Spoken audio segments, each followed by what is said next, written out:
Hello, Miami. This is 305 Sports Now, your home podcast and channel for all things Miami sports related. I am Will. It's game day, folks. Yes, it is game day. And I'm going to let everybody know one thing. I am feeling a little bit under the weather. I actually wrestled whether I was going to do an episode, a pregame show on the UNC versus the Miami Hurricanes game today. But a couple of listeners, whom I know personally said, the show must go on. Tough it out. And that's exactly what I'm doing. You know who you are if you're watching this episode, all right? Just a little shout out to you.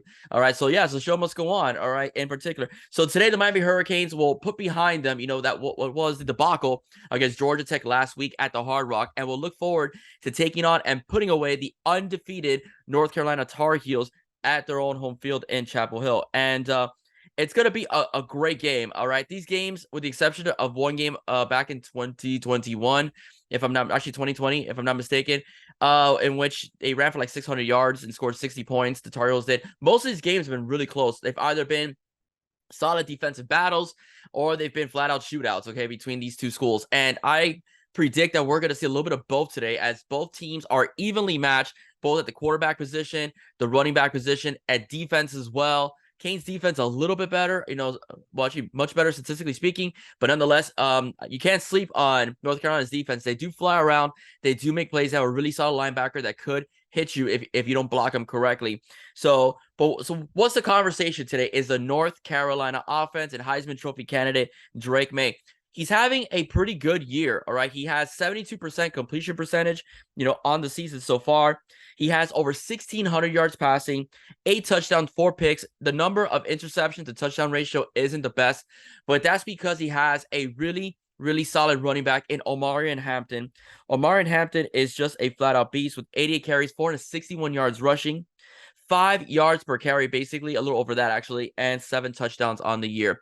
The Miami Hurricanes have got a lot of work to do because although Drake May loves, and guess what? Tez Walker will be playing. Okay, the stud wideout for North Carolina will be playing today. So it's another physical body the Miami Hurricanes are going to have to defend. Okay, he does like Nate McKillum a lot. Okay, Nate McKillum and Bryson Nesbitt are two of his favorite targets over in North Carolina. And guess what? They're really, really good. Okay, so I'm expecting, the Miami Hurricanes to key in on those two receivers as well, the tight end as well. But what I like to see the Canes do is prove that they're the number one rushing defense in the country.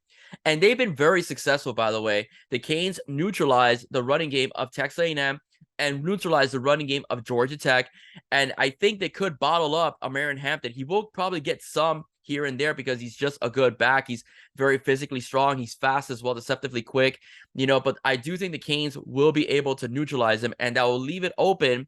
We'll leave it open for Drake May, to pretty much throw the football more and spread around the field a bit more. Now, he will get his, okay? They're at home. He'll have some opportunities. But last year, the Canes, if I'm mistaken, picked him off twice when he had only had like 1 or 2 turnovers on the season. So the Hurricanes defense is capable of neutralizing Drake May. I think this is going to be Lance Guidry's best defensive game call since Texas A&M. Although A&M scored in the 30s, you have to remember it was on a short field because of special teams errors that put Texas A&M in a position to basically make it more of a game than what it really was, scoring 31 points. But let's be frank and let's be honest, okay? The Miami Hurricanes in that A&M game dominated. Miami has dominated their opponent on both sides of the ball every single game this year. And I even put the Tech game as well, because statistically speaking, Miami doubled up in yards in rushing and passing Georgia Tech. They dominated with the exception of the last couple plays of the game.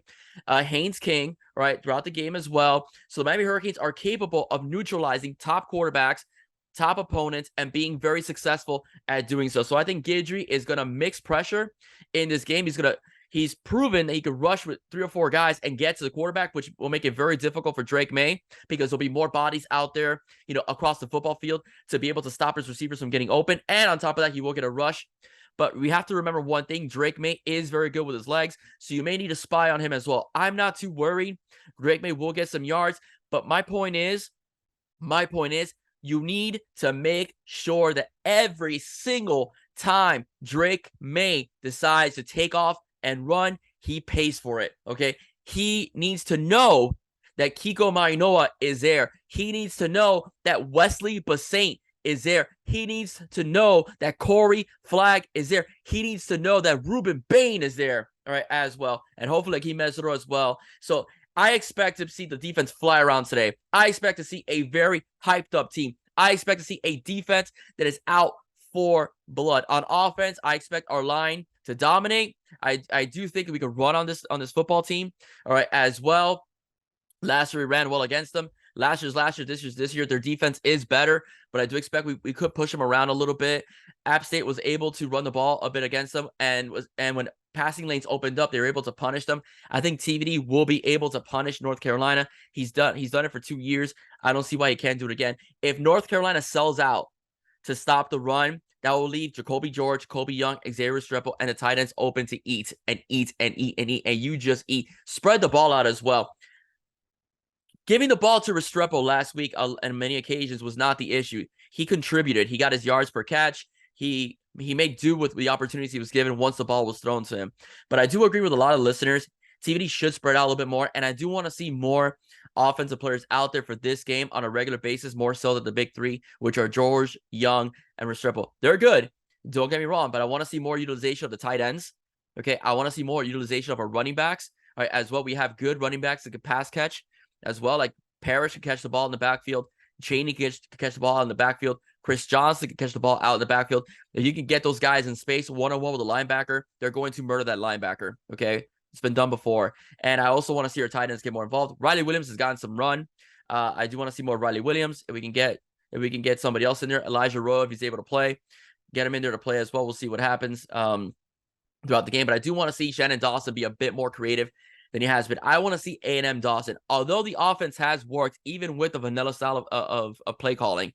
Okay, now that you're playing a top ACC opponent, now that you're going to play Clemson next week, you need to open up that playbook a little bit more. And I want to see the offensive coordinator that got his quarterback 40 touchdowns last season at Houston. That's the guy I want to see. I know Clayton Tune is more mobile, but TVD was a Heisman Trophy candidate coming in last season, and he was solid this year until last week's game, which he looked totally flat after a bye week. This needs to be TVD's biggest performance of the season outside of the A&M game when he threw 5 touchdown passes. So I want to see that ball spread all over the field. Ball needs to be out quick. I want to see us play with tempo. I also want to see us smash them in the running game. But if they can't run the football, expose them by having one-on-one coverage like it did A&M and punish them going vertical. I want to see the Ferraris, man. I want to see Tyler Harrell. I want to see Shamar Kirk. I want to see a little bit more Ray Joseph. I want a track meet. All right, today. If we're going to go vertical, I want a track meet. Okay, I want to see this team fly off the ball. Once the ball is centered, go downfield, catch the football, and go for 6. Okay, every single time that North Carolina takes a chance on defense, I want them punished for it. And we can't punish them for it. We have an offense until last week was scoring 40 points a game and hung 48 points on an SEC opponent. I want to see that. I want to see that again. So that's my analysis of the game. I want to see, basically, I know I'm rambling a little bit because I'm just so excited about today. It's game day. I want to see, okay, the defense fly all over the field. I want to see some pressure being dialed up, mixed in with some coverage packages, to confuse Drake May. Okay. I want to see our offense run the ball successfully, dominate in the trenches, and also spread the ball out to different receivers as well to keep North Carolina's defense off balance. Okay. But I also want to see, and I'm gonna close with this real soon. I also want to see how tough this team is. This team should have won last week. They've been mocked, ridiculed, criticized. There's been stories done by YouTube content creators, by national content creators. It's been talked about on professional football channels as well. It's been talked about on Twitter. It's been talked about on all measures of social media. I want to see how beast this team could be. I want to see how tough this team could be. I want this team to come out and take out all the frustration that they took as players, that their head coaches took this past week, and take it out on North Carolina and start building from there against Clemson, Florida State, Virginia, Louisville, those teams. I want to see a villainous Miami Hurricanes football team. I want to see a little less Luke Skywalker and a little more Darth Vader, okay? A little less Luke Skywalker, less Jedi, more Empire, okay? The Empire in this game needs to strike back. I want to see Darth Vader, because Darth Vader doesn't care. I want to see him leave it out on the field today. I want to see how tough they are. The Empire, which is the U, needs to strike back. And I want them to. And I think they will. I'm not going to predict the score. I'm not going to do that. But I think we will see a much more focused, a much different football team on both sides of the ball, including special teams as well. Okay? And they will surprise a lot of people today.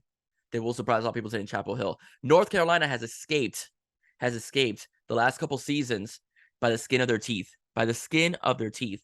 It's about time they're due for a loss. And that has to be today. All right, ladies and gentlemen, if you like what you heard, please do not forget to like, share, and subscribe to 305 Sports Now. Once again, I will stay safe. God bless you soon. Go Canes. All about the U. Bye-bye, guys. I'm out.